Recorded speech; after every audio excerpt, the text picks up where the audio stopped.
Hey guys, how are you? It is Heather here, Structural Literacy Tutor, and I'm here to provide you with a little bit more information about some spelling rules and phoneme grapheme patterns. And today we're going to be taking a little look at this one.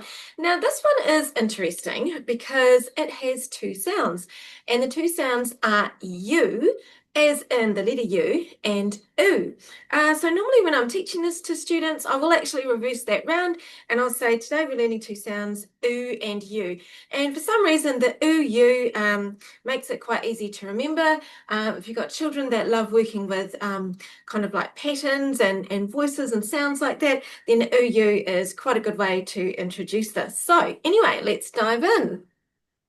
So normally when I'm teaching this, I'll say to students, okay, today I'm going to introduce you to a new spelling pattern, and it's this one here, U and E, and that represents the sound oo and u. And then I let them know that we've already looked at some spellings already for this. So plain old U is in tulip, like that.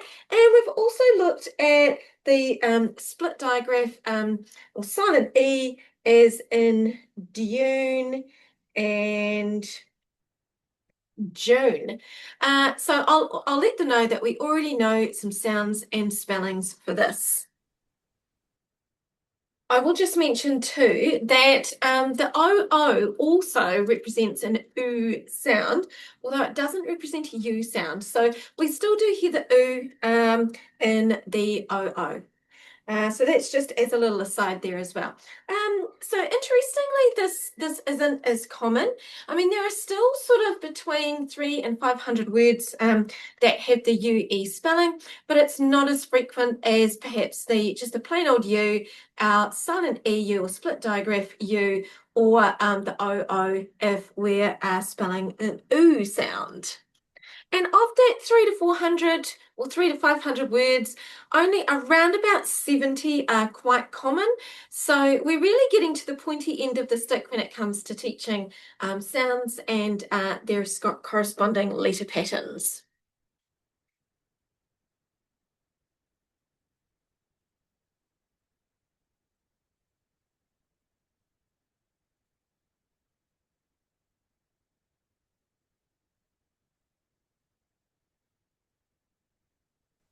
So when I'm teaching this to my younger learners, we'll just stick to some nice, easy, straightforward words. And quite often I'll run a letter strip down beside a sound, and we can make words like hue, dew, hue, and there aren't too many that we've got there. True, blue, and clue. We've also got Sue, and Sue can be a name or something to get money from someone. Hope I'm explaining that correctly. And then we've also got some multi-syllable words, which I'll just take the time to pop up. And here we go. I've just taken the time to pop up some multi-syllable words in here: value, argue, avenue, rescue, virtue, pursue, and continue. So yeah, start with the single syllable, move to the multi-syllable. Now, one of the things that we can also point out is when we're using our OU that we do get some homophones happening. So for example, we will have dew and dew. We will have Q and Q. Whoops. So yeah, we have a few homophones that we have in there as well, which is always really good to point out. We haven't touched on this particular spelling yet at the moment, but we will cover that off next week. Now, one more interesting thing about the sound and spelling for OU.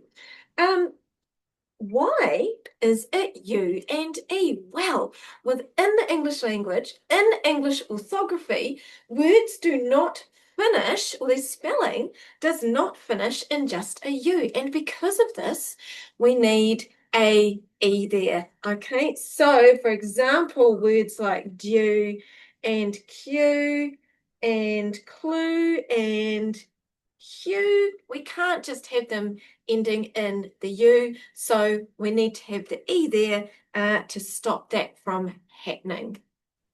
So our key takeaway, U and E together represent two sounds, oo and U. It's not that common, but it's still really important to understand, especially for spelling. You can teach it at this lower level, or you can teach it at a slightly higher level with our multi-syllable words. And words within English orthography don't end in the letter U unless they're abbreviations, okay? So, for example, the word flu, F-L-U, is an abbreviation of influenza, and so of course it doesn't have an E. But if it's not an abbreviation, then it will end in the E. So what do you think? Have I explained that really well? Let me know in the comments.